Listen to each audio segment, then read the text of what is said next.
Being at a net worth of 230 billion, roughly, being perceived as the richest person on Earth, Well, does I that think create Putin is significantly richer than me.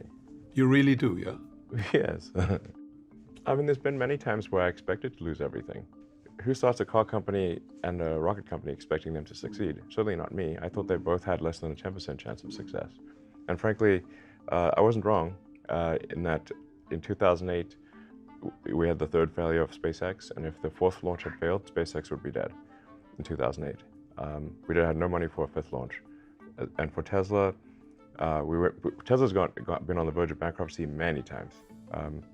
And we closed the financing round in 2008, because remember, at the end of 2008, General Motors and Chrysler were going bankrupt, and Ford was almost bankrupt.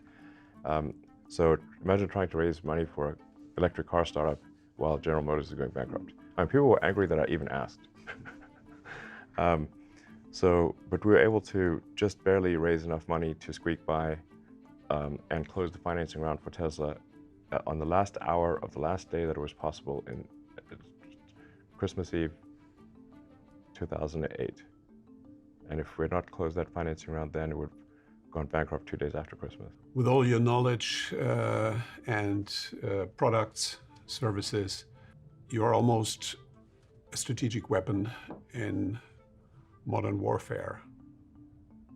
How do you see your role in that context? I think I can be helpful in conflicts. I try to take the set of actions that are most likely to improve the probability that the future will be good. Should we have even more nuclear energy in order to get faster independent from Putin and to resolve the climate issues? I want to be super clear. In my opinion, Germany should not only not shut down the nuclear power plants, it should reopen the ones that shut down. And those are the fastest ones to restart. It's crazy to shut down nuclear power plants, especially like if you're in a place where there's not natural disasters. So like if you're maybe somewhere where there's severe earthquakes or tsunamis or something like that, it's more, of a question mark. I mean, maybe, but if there's not like massive natural disaster risk, which Germany does not have, then there's really no danger with the nuclear power plants. And you don't see any safer alternatives that could have a similar effect? I think long term, most of civilization's energy is going to come from solar, and then you need to store it with a battery, because obviously the sun only shines during the day, and sometimes it's very cloudy.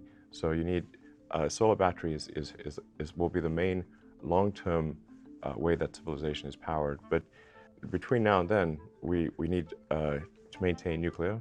I can't emphasize enough, please do not shut down the nuclear power plants, and please reopen the ones that have been shut. This is total madness to shut them down. I want to be clear, total madness. You have recently presented Optimus, human robot, and you shared great expectations what that could do for the world. Yeah. Could you explain a little bit your motivation? I assume it's not only about the first visit to Mars that could be done by Optimus. It is more than that, a game changer in AI. Could you share a little bit your vision? With respect to AI and robotics, I always approach these things with some trepidation, because I certainly do not want to play a hand in anything that could potentially be harmful to humanity. Humanoid robots, they're clearly happening. I mean, you look at like Boston Dynamics, their demonstrations are better every year.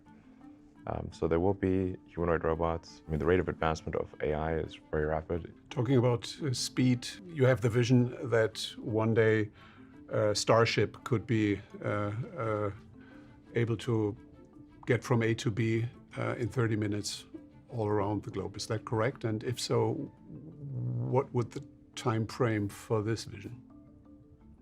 It's like a global super taxi.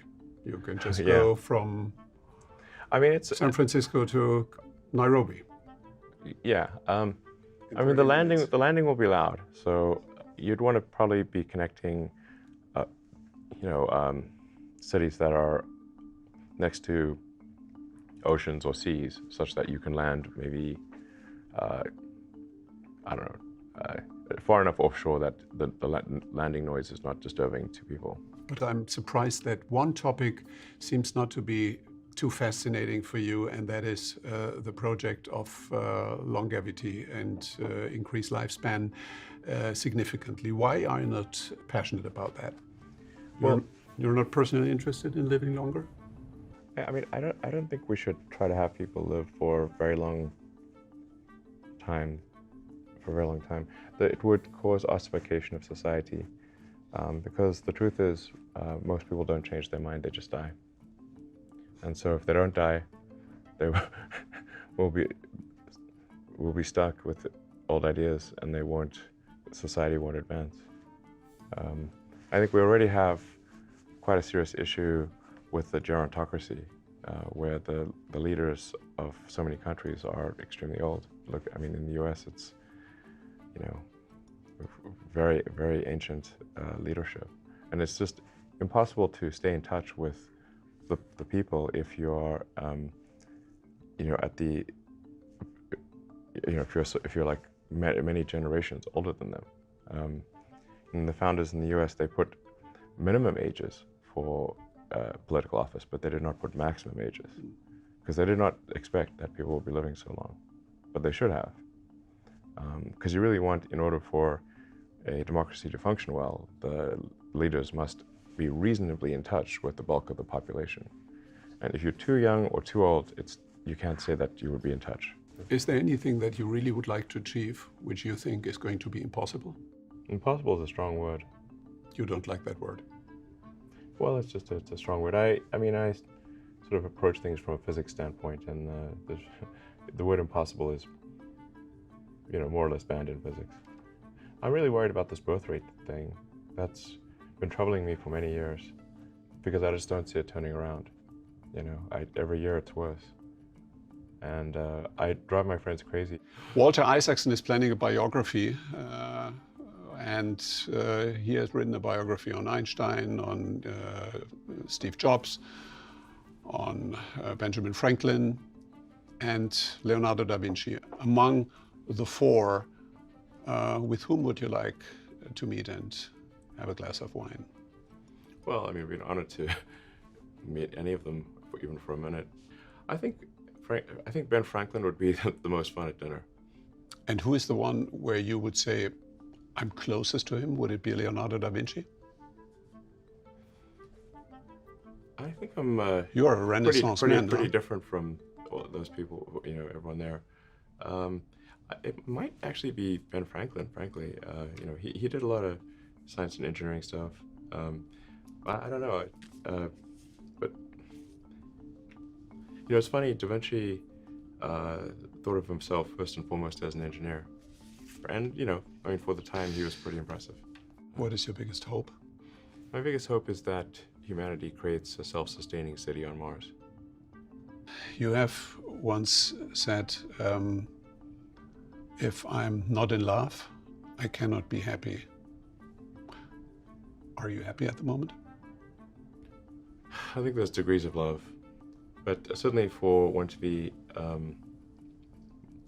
fully happy, I think you have to be happy in work and happy in love. So I suppose I'm medium happy.